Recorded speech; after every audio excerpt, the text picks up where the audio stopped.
pressure on a champion capable of killing other champions, basically. And he is their biggest playmaker, you know, so definitely some changes to be made. The Jinx is the first. He absolutely is such a big playmaker for the team. Lee Sin going to be banned away, of course. But his Viego is available if they want to go that route. That is the other one that I think he's kind of most known for. Jinx being taken away from Danny, though, is a big change.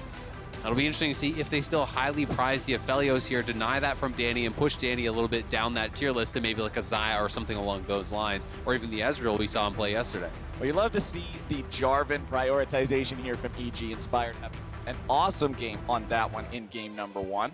I was going to say, this would be the first game in 16 games that LeBlanc is not banned against Jojo. They don't first pick it, so 100 Thieves are saying, okay, you don't get another chance at this. You do not get to put Jojo on LeBlanc. Abba will take that one.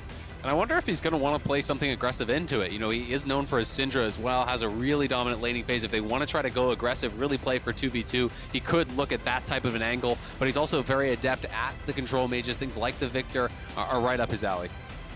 Alrighty, well, we've got ourselves a LeBlanc, we've got ourselves our Nautilus to help set up those picks that LeBlanc loves to be able to play around. Evil Geniuses, let's see what they want to go for. Remember, last time around, we didn't see solo laners until the second half of the draft. Things obviously already very different here in game number 2. It's going to be Jojo running it back on the Ryze. I think Jojo is the most predictable as far as champions that would be played for Evil Geniuses. For mid lane, it is Permaban LeBlanc, maybe Victor, or Ryze. And that is a clear top 3 trio for him, so no deviations quite yet. I'm still very interested in what 100 Thieves are going to get for closer. Because if you remember back to Finals MVP closer, it is the Viego, the Lee Sin, these types of pop-offs. Lee Sin has been banned away, and so these jungle picks start to dwindle. Volibear is a very good early playmaking option that is available, as well as the Viego. And now they have to choose. Do you actually match Marksman here, or do you go your jungle to try to protect closer from getting banned, but getting pushed down, you know, in that priority list? I don't think it's going to be that, so we'll see exactly where they want to go. It's going to be Aphelios, so they are just matching marksman picks. They want to have the scaling for FBI, but this does give EG the opportunity to try to push him down that tier list a little bit more if you want to get rid of some of those early aggressive options like the Viego.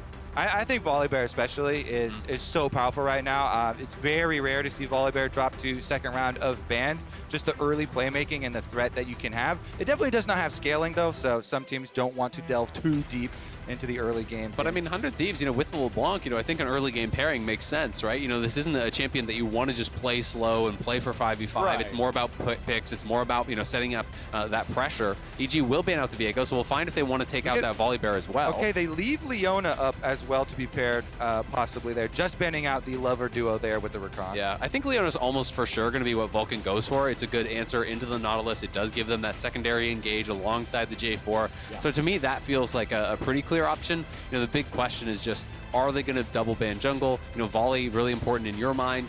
Trundle is actually going to be the ban here, so I think they want to go Ornn blind is kind of the option. Yeah, I think everybody wants to go Ornn, baby, and there we go. It's actually 100 Thieves that can beat them too. Yeah, it's kind of funny though, because then you end up a little bit like helping them out in that way. I mean, unless you were really willing to take Trundle to top, it doesn't really matter, but we'll see what the pairing is going to be. You know, if they do go something like the volley, this would be really interesting. I mean, there are a number of solo queue answers to tanks. Mordekaiser is one of them, but for the most part, people have just been going towards, you know, Aatrox and some of the more kind of safe standard things that are effective in pro play. Yeah, Mord is pretty interesting too in that it's a different way to counter, you know, and ult him when he ults for a team fight. Yeah. But you do also have to get really close. So positioning can sometimes be really hard with that counter as well. Well, we do see that Leona you guys were talking about locked in for Vulcan. We were expecting to see this. Locking in it on 4 gives you more time to think about what you want. Always go for it. Specifically. Yes. And there it is, the Master of Metal. Okay, so again, in the same vein of Aatrox, Conqueror stacking, lots of leech topside, just murder this tank, but also for the team fights, Mordekaiser Ultimate completely will disrupt the 5-on-5. It's really, really interesting because you have a lot of options. I mean, as you said, you can try to use it on Ornn when he pops his ulti, you know, take him away from being able to get that engage, but also even just getting it down onto someone like FBI, if he doesn't have red-white, that's a very hard 1v1 to win, and sometimes even just removing the carry from the 5v5 can get your team that win. And I want to say, they don't have to 5-on-5. Mordekaiser is oftentimes best suited in 1-3-1 comps, and especially if you have Ryze. EG have very strong possibilities of 1-3-1 1v1. As long as you get Mordekaiser off to a good early start, you can easily ult anyone who comes to gank you and then kill them, take their stats, and 2v1 basically in the outcome. So spread map, also a very good option here for EG. They've actually diversified a little bit in their game plan. And it's really effective playing around dragons. If you want to try to stack dragons, you can ult closer. All right, gentlemen, game number 1, we saw the kill bottom lane in the 2v2 for the first blood. Where are we expecting to see all the action nice and early here in our second battle? Level 1, baby, right in front of you. I want to see a deep level 1 invade. Graves is a farm-oriented jungler, always looking for vision on enemy camps so you can steal those camps away. Let's see how much this Graves can punish the Jarvan. They're two very extremely different types of jungles. Graves permanently trying to counter jungle you, take away camps. Jarvan looking to influence those lanes. Much more powerful ganks possible from the Jarvan. And there you go. They got their early ward from Abba. I love this coordination. He just scales up with the distortion. Distortion over, gets the safe trinket ward. They know where Jarvan will start. This does two things. You reduce the scariness of the early Jarvan gank. It also gives Closer the ability to try and set up his route for punishing camps optimally. Also worth noting, Inspired, going away from the spellbook this game, going towards Conqueror, maybe feels it's going to be a little bit more of a scrappy game here, more extended fights. If you are scrapping with the Graves and the Ornn and these types of champions, that Conqueror can be very effective. And it also isn't required, it doesn't give you as much of the make sure you protect the president thing as the Summoner spellbook, right? Like you were talking about the power of having an extra exhaust or a heal or something. This doesn't look to me like as much of a it's all about Jinx comp as last time. Exactly. And I mean, Danny's going to go the lethality build. You're tipped on that with the area, of course. So it's not going to be as much of that 1v9 style where he can just punch through everyone on his own. Lethality Xayah does need help to get through champions like Ornn, like Nautilus. You need damage coming from other sources, as you're alluding to. It actually gets a lot of armor penetration really early, though. I was talking to Freak about this. Kind of a misconception because you get your Shrelias really early with that champion is actually pretty good at penetrating armor. Okay, bottom side. Remember, game number 1, it got spicy real fast down here. It's Danny and Vulcan with control over the push, control over the lane here right now. Huhi and FBI hanging back underneath the turret. Impact and Ssumday. Important to remember what you guys were talking about earlier, saying how the Mordekaiser is vulnerable early on. Like, this is a champion that you can gank before level 6. He doesn't have the ability to turn it around that well. So I do want to watch and see what Closer does there as Vulcan gets jumped on a little bit down here, but not a whole lot of follow-up just yet. Loses a little bit of extra HP to the snipe at the back end, but both junglers are pathing towards this bottom lane. And you can see what Inspired's doing here. They know that there's the ward on their red because they saw the LeBlanc for the split second in the level 1 opening. And so he's just going to full clear from his top side down and not leave his camps vulnerable to the Graves for that counter jungling. So he's not wasting any time. Just a smooth full clear here for the Jarvan as the bottom lanes keep it spicy.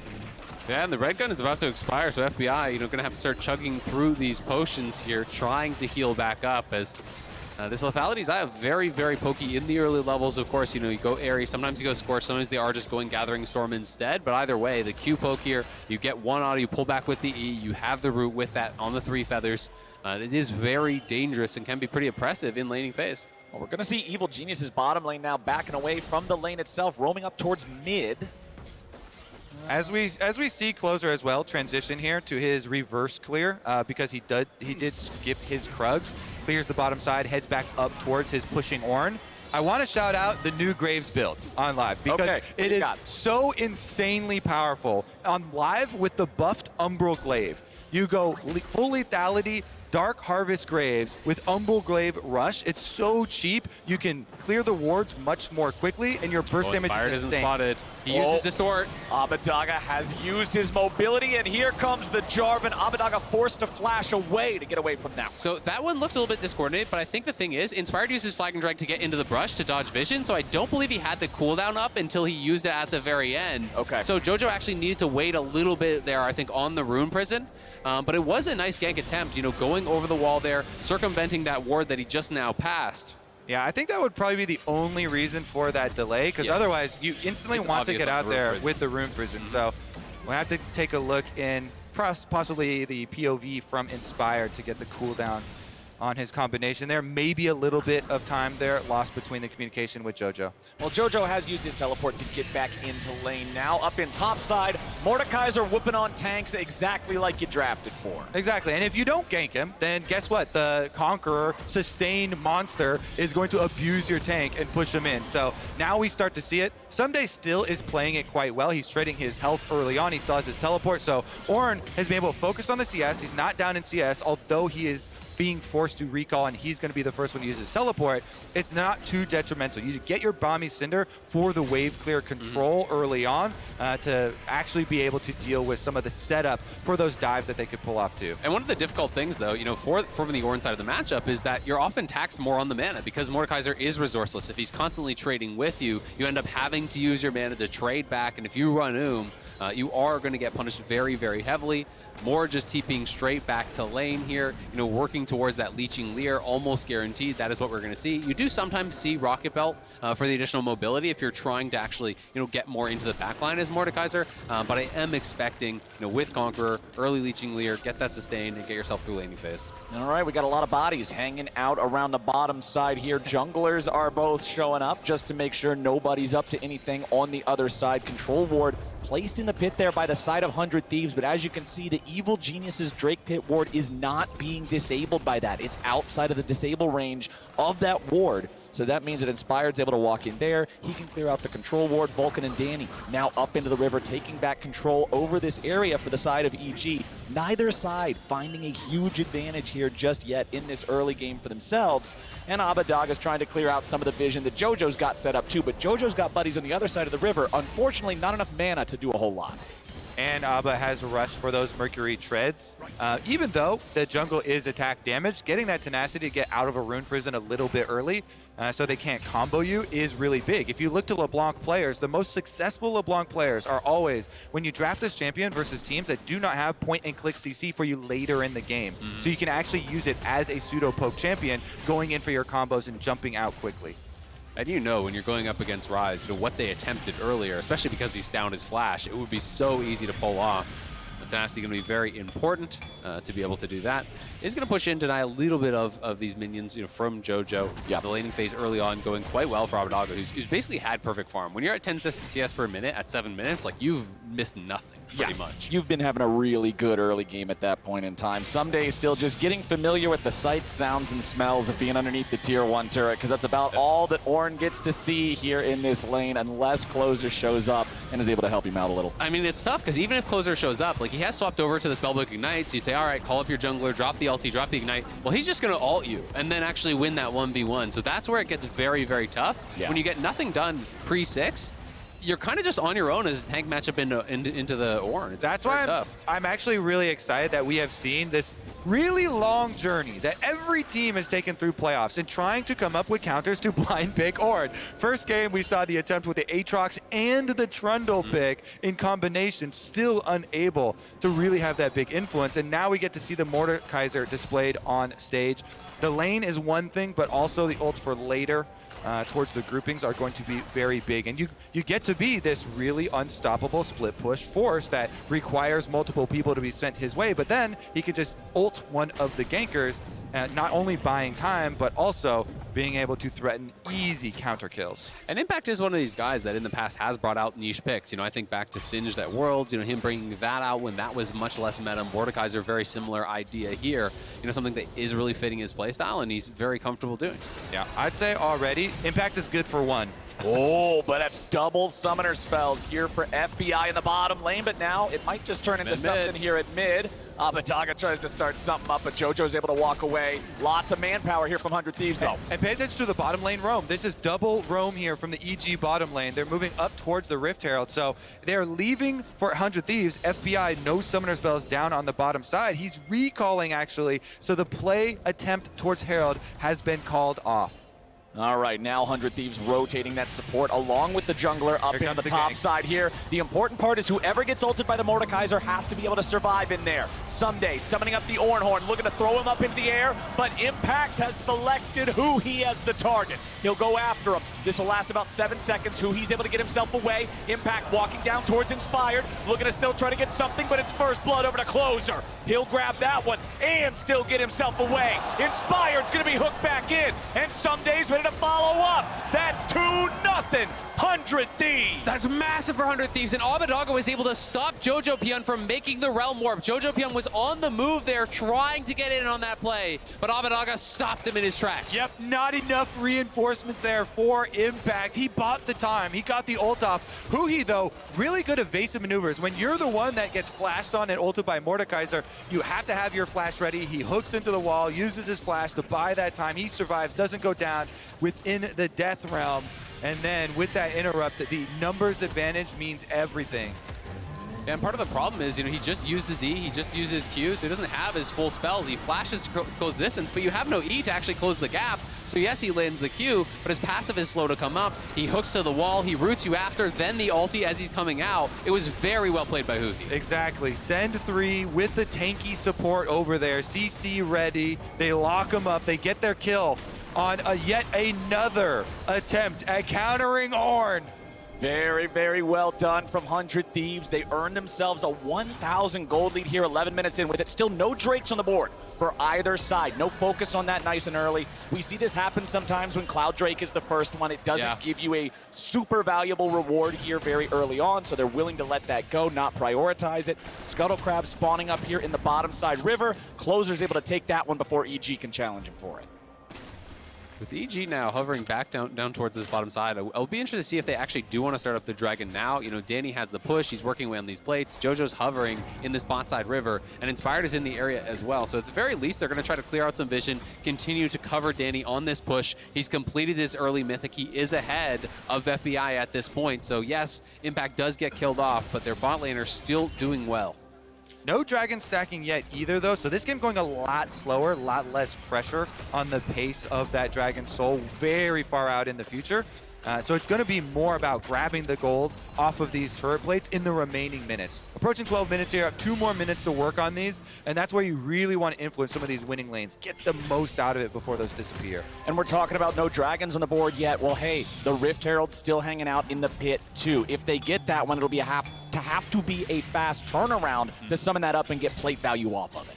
I want to shout out again. So Closer did go that Umbral Glaive build that I'm talking about. Pretty sure we're still not on the buffed live patch for this, but it is so popular on live. And you have huge burst damage as this version of Graves, but you don't have the sustain of the Graves that you're used to seeing in previous patches, with Conquer and stacking up and or the Fleet Footwork versions even. And so it's a lot about this huge upfront burst. Yeah, and the backline access can be very powerful. Ornn ulti.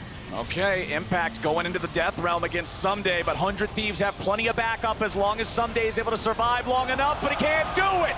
EG's on the board, and Huhi's going to be your next target. Abbeddage. He buys time with the stasis, should be able to get away from this one. 200 HP remaining, Impact walking it off now as well. So many people in this fight, but it's just the single kill for EG. Impact's good for one, baby. I said it before. I'm probably going to say it again. It is the chant of MOrdekaiser. He always looks for these counter kills, gets it this time around. With the extra defense from his team arriving, they also can get him out. And Abbeddage flashes for the distortion just Q there on LeBlanc, really reaching, giving over more summer spell cooldowns. Yeah, and this time he got that ulti off before he used a single spell, so it's the passive is up on that first auto because he hit the E, he hit the Q, and he is just knocking through Ssumday with that isolated Q. Comes out, the passive is active, and he wasn't even forced to use his W, so he survives the burst. And critical, he cast his Q as the Ram was coming through. So even though he gets knocked up by the Ornn ultimate from Ssumday, the Ram, he guarantees hitting that isolated Q,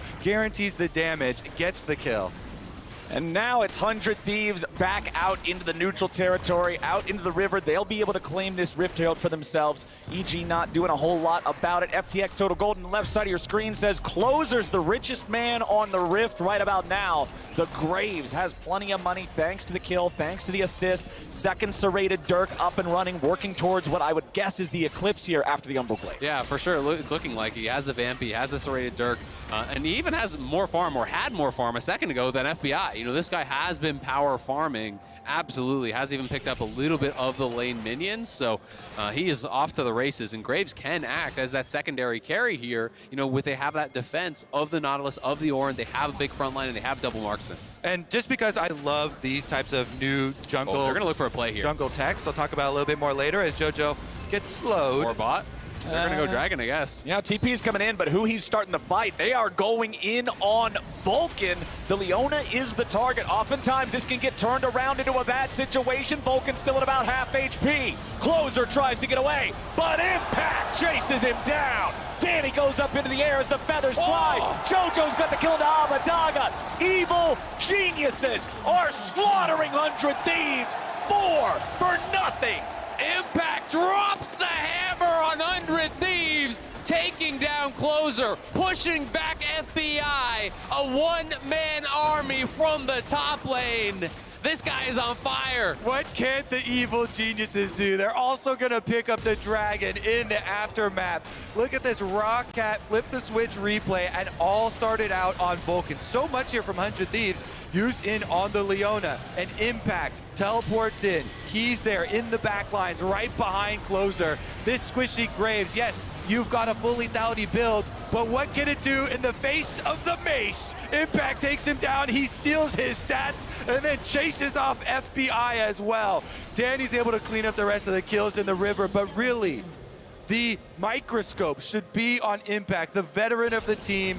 Grandpa or not, this man is bringing it home. He's bringing the heat, and they're going to get the dragon off the back of that as well. Look at the damage he put out. Q flash to finish off Closer. Abbeddage not able to get involved in that one hardly at all. And Impact is going to be a problem. Mordekaiser from ahead, the amount of sustain between the Riftmaker, your W passive shield, when you start to get a lot of HP in there, likely going to go Demonic Embrace second is my expectation.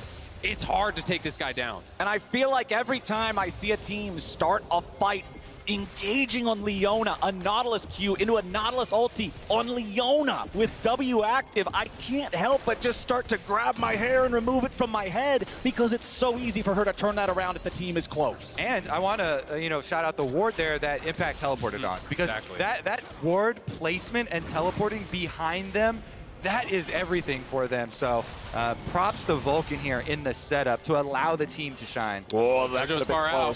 Jojo going for the Everfrost, but he doesn't find it. Instead, it's going to be Abbeddage finding Jojo. There's the follow-up. Huhi finds the mid laner, but the stasis turns the play around.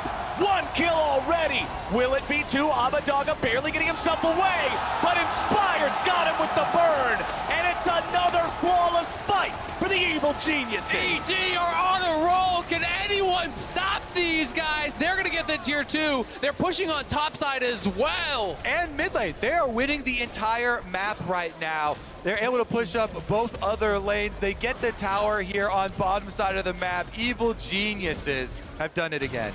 This gold lead is becoming such a concern. 400 Thieves. Yes, they have the Ornn. Yes, they have the Aphelios. They do have scaling. But as we watch this again, it's a play that they are trying to set off here on Jojo, because Abbeddage at the bottom of your screen has the wraparound. Jojo doesn't know that he's there, so he waits, he lands the chains, they come in looking for the play, but the stopwatch and EG are there to bail him out. Exactly, buying time for the rest of the team to get there. And then Inspired with the EQ in on Huhi, they just burst him down and chase off the rest of the squad here. Conquer swap there. Oh, those minions! Oh, it was? Minions actually killed him. It was. I thought it was a red burn or something. A revenge of the minions! Oh my goodness. Even the evil genius minions are built different. 4,000 gold lead, 18.5 minutes in. Rift Herald summoned up, doesn't accomplish a whole lot here in the mid lane. Evil Genius is pushing as 4. Tier 1 turret barely standing. That one's out of the picture. Welcome to a nearly 5K lead. It's a stop. Not even 20 minutes in. We've created a monster in the lower bracket. The evil geniuses are absolutely tearing through the entire LCS. Impact. Live evil, man. Impact's about to tear through another turret. That'll bring this up to a 4-0 objective lead in that department, and 100 Thieves just cannot find a response. People keep mentioning the old gods of the LCS are gone. They're nowhere to be found now in Houston. Well, all hail the new gods here. EG, 5.1 thousand gold lead before 20 minutes even. And hey, why not keep it going? EG, they bring everybody up here into the top side. They'll take down this tier 2. That's going to be even more, or will it? This is 100 Thieves looking to make their move. Ssumday is going to be way out in front. Impact, however, decides to stick around and go after the support. Going for that vulnerable target, isolating that target, and the follow-up will clean up everybody. There's another one. 2 kills for nothing. It was a 4-0 into a 3-0 into a 2-0, and EG just don't drop the ball. How perfect is it? It would be the evil geniuses that have the counter for Ornn all along and are actually able to implement it. And its impact. Let's not devalue the impact factor And here. he did it yesterday with Aatrox as well, so bit of a player diffy. Yeah, I mean, they are just absolutely running away with this one. EG, even looking to take the blue buff here from Abbeddage. Next Dragon in 15. You can expect them to try to grab that out as Danny able to pull it through with the E. Secures the blue. They're going to TP down to bot with Jojo, so they want to play for this Dragon. Just continue stacking the objectives. You're 7K up. Mid lane might turn into something, though. FBI tries to get away. Immediately has to flash. Danny's ready for the flash. Follow. He goes up into the air. He stays alive. Inspired's after the AD carry. The ward is in the brush. Does he have the dunk? 2 points. Doesn't even need to flash. Holds onto it straight to Baron. You can see them.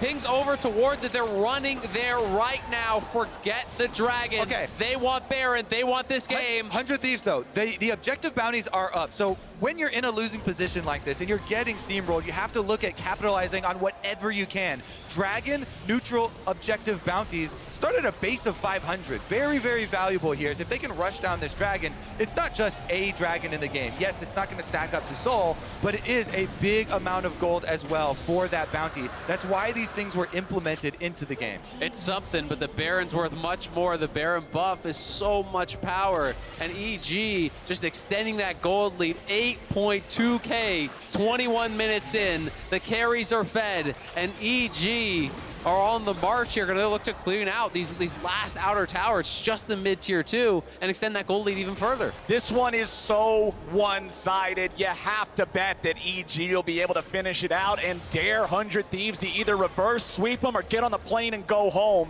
This squad is playing so well this weekend.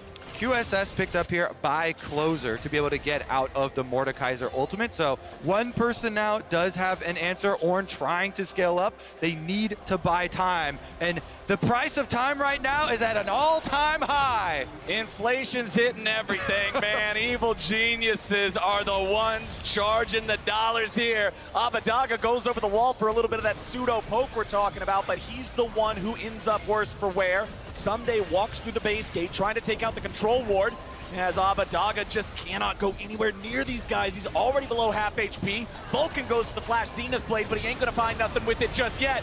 The whole team joins the party bus, and EG is ready to go for more. They find the kill onto the Ornn, and they're gonna buy time with the stasis. FBI's in trouble, and the dunk comes down again. Abbeddage barely stays alive, but EG have still not lost a man. They were diving the Nexus towers before the inhibitor was even down. EG, they want to end right now.